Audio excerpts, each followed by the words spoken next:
صباح الخير البنات، كي دايرين؟ لاباس عليكم؟ بخير؟ شخباركم؟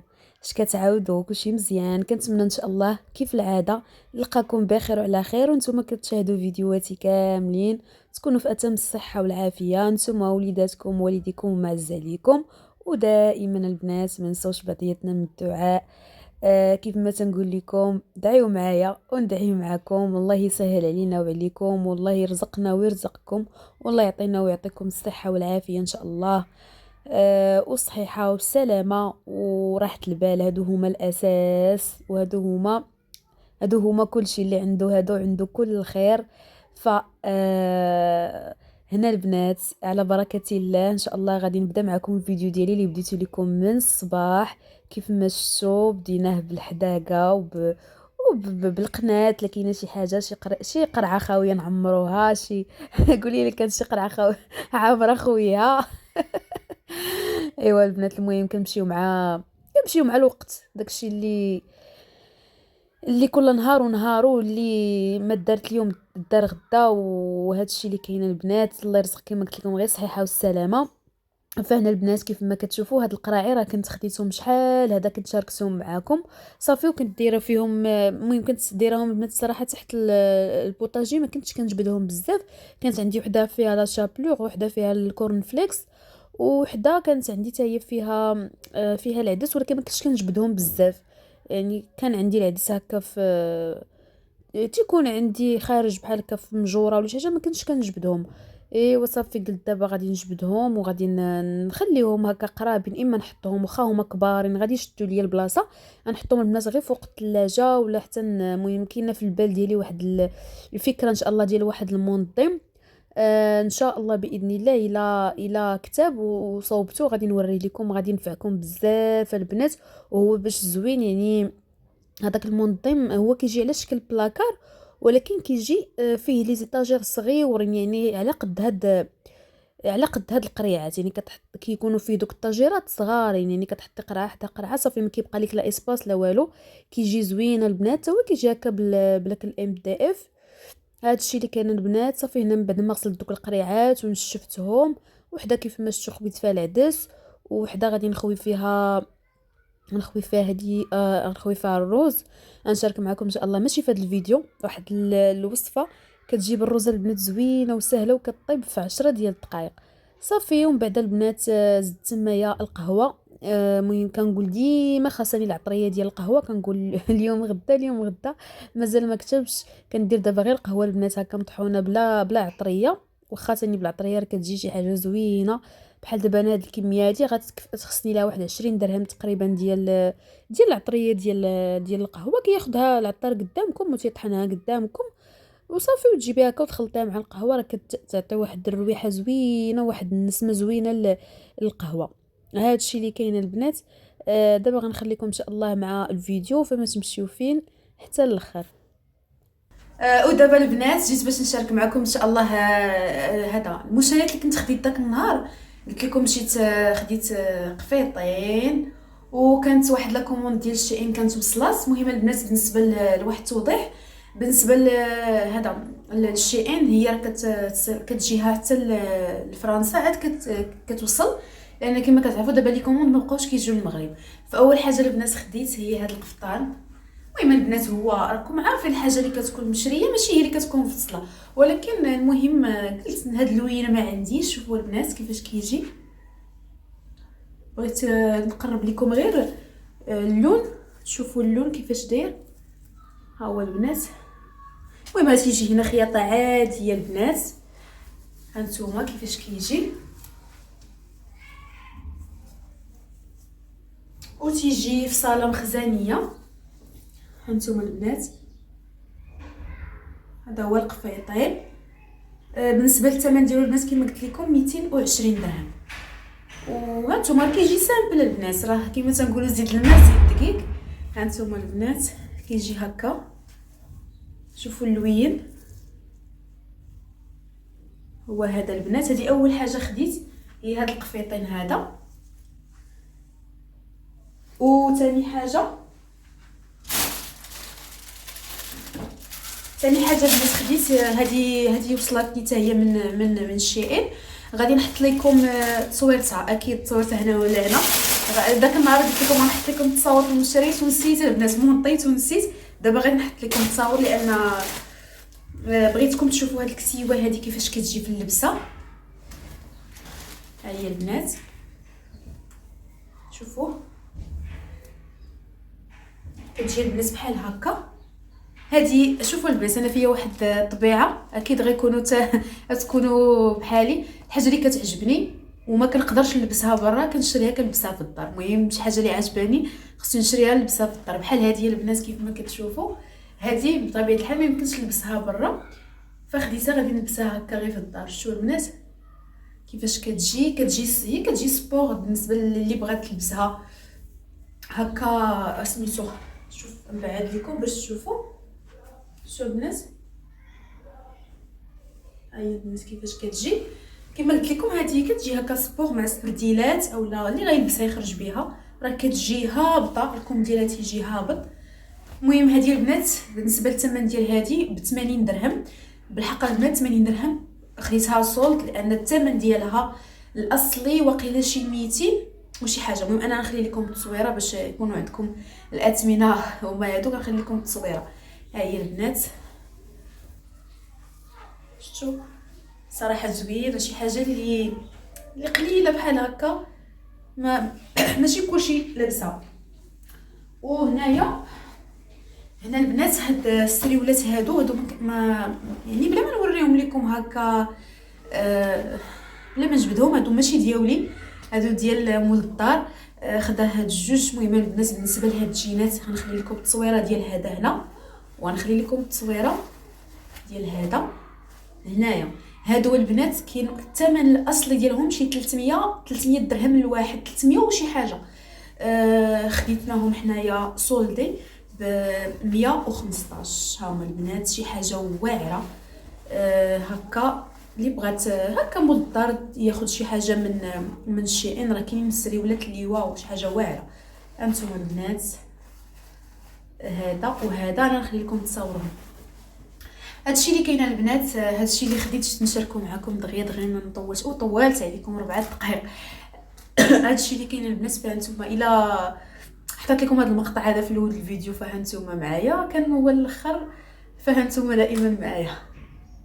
وندوزو دابا البنات للحداقه والشهيوات. اكيد الفيديو ما كيكملش الا بهكا بشهيوات بافكار. فكما كتشوفوا البنات درت المسمن، غنشارك معكم المسمن وغنشارك معكم هذاك الكيك اليومي وهذا المسمن بواحد الخلطه اللي كتكون سحريه زوينه البنات، كتعطي واحد الطرق زوين للمسمن.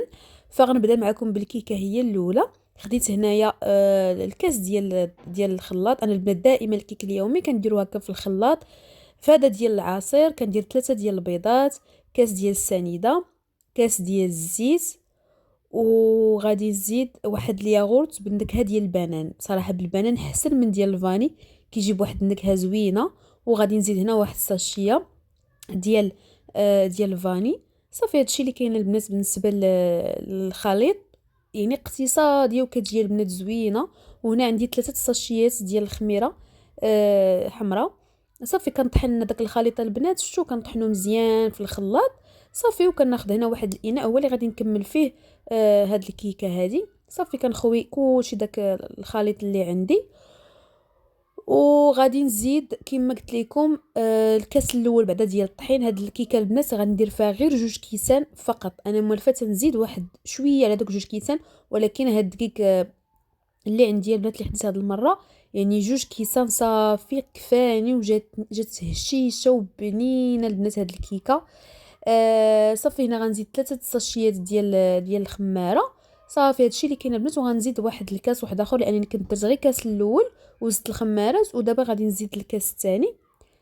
صافي هادشي اللي كاين البنات. وراه كتجي واحد الكيكه اللي كبيره بحجم عائلي، وانتم كديروا المول اللي عندكم. انا البنات راه درت واحد المول اللي كبير ومع ذلك عطاتني واحد العلو اللي لا باس به. يعني دابا تشوفوا كيفاش غادي تجي. هانتوما البنات هذا هو القوام ديال الكيكه. شفتوا كيكون شويه مرخوف، ما تقصحوش يعني ما ديروش قاصح بزاف. صافي هنايا خديت المول، وخصوصا البنات هاد لي مول اللي كيكون فيهم هكا مدرجين، من الاحسن انكم تدهنوهم بالزبده ودهنوهم مزيان هانتوما، باش هكا ملي تجيو ديموليو الكيكه ديالكم صافي ديمولا معكم بكل سهوله. هنا غادي نخوي داك الخليط كيف ما شفتوا هانتوما، شفتوا كيعطي واحد كيجي زوين البنات الا طحنتوا الخليط ديالكم في الخلاط ديال العصير، كيعطي واحد كتبان لكم ديك الخليط عنده واحد الملمس زوين.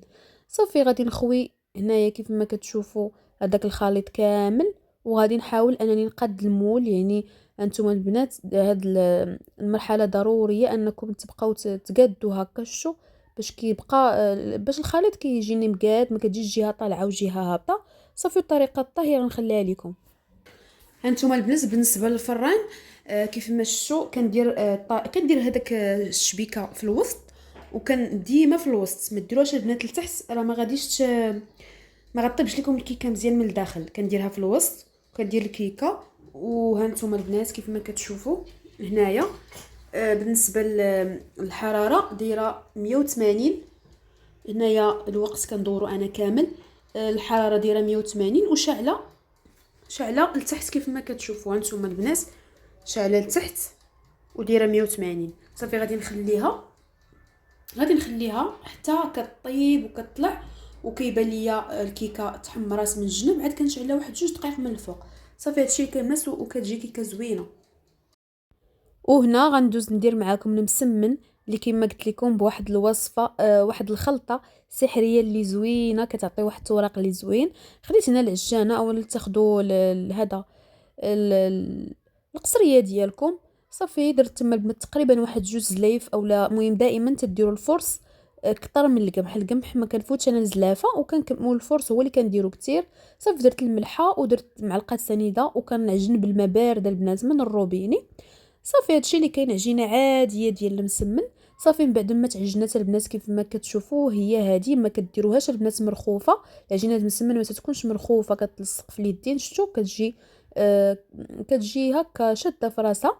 وهنا كندير لها واحد الدليكه خفيفه هكا فوق البوطاجي.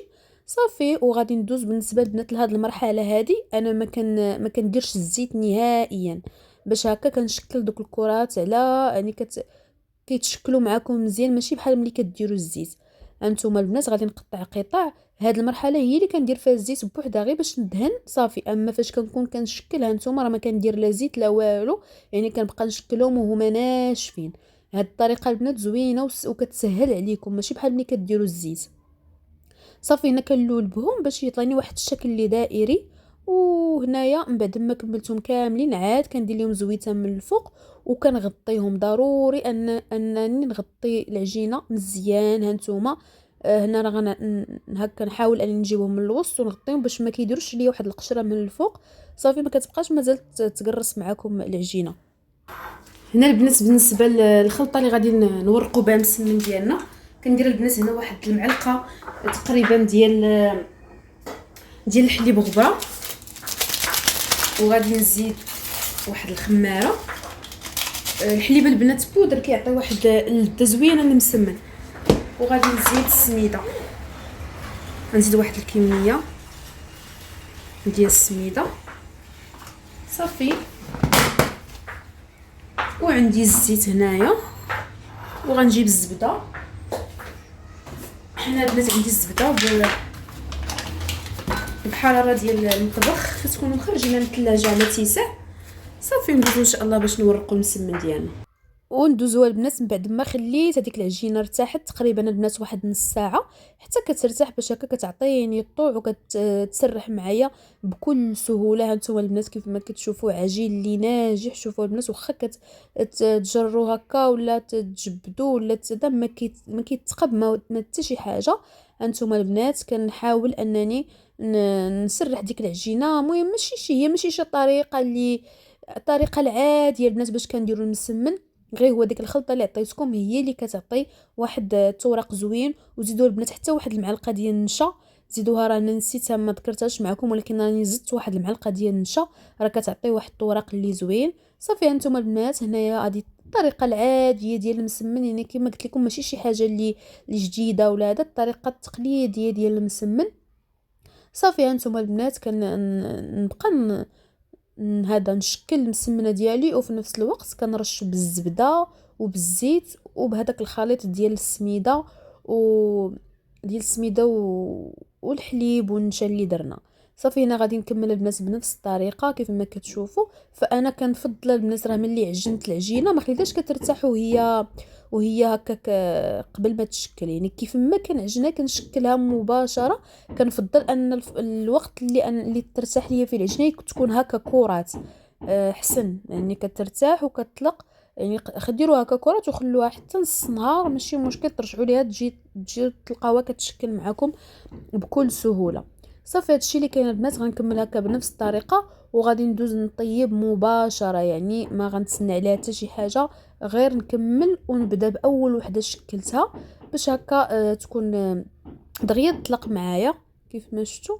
صافي هنايا درت المقيله كتسخن ورشيتها بشويه ديال الزيت، وهنا غادي ندوز باش غادي نحاول نطلق العجينه من الجناب، خصوصا البنات من الجناب باش هكا ما يجيكمش المسمن ديالكم غليظ من الجناب. صافي كنحط العجينه، كنحط هذيك المسمنه كيف ما شفتوا وكنقلبها مباشره. يعني هذا هو السر البنات ديال المسمن باش كيجي زوين. يعني نتوما هو بحالو بحال البطبوط، المسمن بحالو بحال البطبوط في الطياب ديالو. كتبقاو طيبوا وتقلبوا وتدوروا المسمنه ديالكم. هانتوما البنات كيف ما كتشوفوا، هانتوما غادي نوريكم واحد المقيطع عرفتي كيتنفخ تبارك الله، عرفتي كيتنفخ البنات مزيان داك المسمن. هانتوما شوفوا غير حتى هاد الباله هادي البنات هادي ديال اللي كنحرك اللي كنقلب بها حتى هي كتساعد بزاف. هانتوما شوفوا تبارك الله ما شاء الله قداش كيجي داك المسمن هكا منفوخ وزوين. صافي انا البنات راه ما كنديرش ليه نص طيبه ولا هذا، كنطيب المسمن ديالي كله طيبه وحده صافي. وفاش كنبغي راه كنسخن المسمن وصافي. هذا الشيء اللي كاين. المهم راه درت كيما شفتوا واحد الكميه اللي كبيره باش كنحتفظ به في المجمد وقت ما بغيتو راه نلقاه واجد. هذا الشيء اللي كاين. واخا البنات انا الصراحه المسمن كيتكال، واخا شفتوا هاد الكميه كامله راه ما غدوز ليا والو، انا كيتكل عندي المسمن. وبالنسبه لبنات الكيكه هانتوما كيف ما كتشوفوا تبارك الله كتجي، شوفوا اللوين كتجي غزاله ومحمره. هنا البنات راه خليتها انا حتى بردات، انا راه البنات كنحمر الكيكه الشغل ماشي محروقه ولا حاجه، غير محمره مزيان. هانتوما البنات كيف ما كتشوفوا، شوفوا هذا الخفه ديالها. هذا هو الكيكه البنات انا المعتمد عندي، راه كنبقى نبدل غير ليمون، مره كندير داك المول المجموع كتجي هكا طالعه، مره كندير هذا. المهم ولكن بالنسبه للوصفه ديال الكيك اليومي فكتبقى عندي وصفه وحده ما كنبدلهاش، هي هذه مقادير الاقتصاديه صافي. وبالنسبه للكيك اليومي انا عندي هو اللي بالكونفيتير والكوكو، ما نكذبش عليكم البنات. يعني هذا الكيك اليومي اللي طبيعي وزوين هو هذا بالكونفيتير والكوك صافي، ما كنبغي ندير فيه حتى شي حاجه اخرى. صافي هنا غنقطع معكم واحد الطريف باش تشوفوها البنات كي جات، راه جات بنينه وزوينه. وعرفتي داك النكهه ديال البنان، داك الياغورت ديال البنان كيعطيها واحد النسمه فن زوينه، وكتجي رطبه. ما تفوتوش البنات 2 كيسان ديال الطحين الا بغيتو الكيكه ديالكم تجي خفيفه. وبالنسبه للمسمنه هو راه ما نشكروش ليكم، راه كلشي باين قدامكم. والله البنات الا جا زوين، جا لذيذ. عرفتي هذيك المعلقه ديال الحليب غبره راه كتتبنن وكتعطيه واحد البنه زوينه. صافي البنات هذا الشيء اللي كاين. هذا هو الفيديو ديال اليوم، كنتمنى ينال الاعجاب ديالكم، وكنتمنى يكونوا فيه وصفات اللي تجربوهم واكيد ان شاء الله غادي ينجحوا معكم، لانني داك الشيء اللي كاين كنتقاسموا معكم، ما كنخبي عليكم حتى شي حاجه. وكنتمنى ان شاء الله تبارطاجيو الفيديو ديالي مع الاهل والاصدقاء، وما تنسونيش من لي كومونتير زوينين ديالكم، وغنقول لكم السلام عليكم، تهلاو ليا في ريسكم.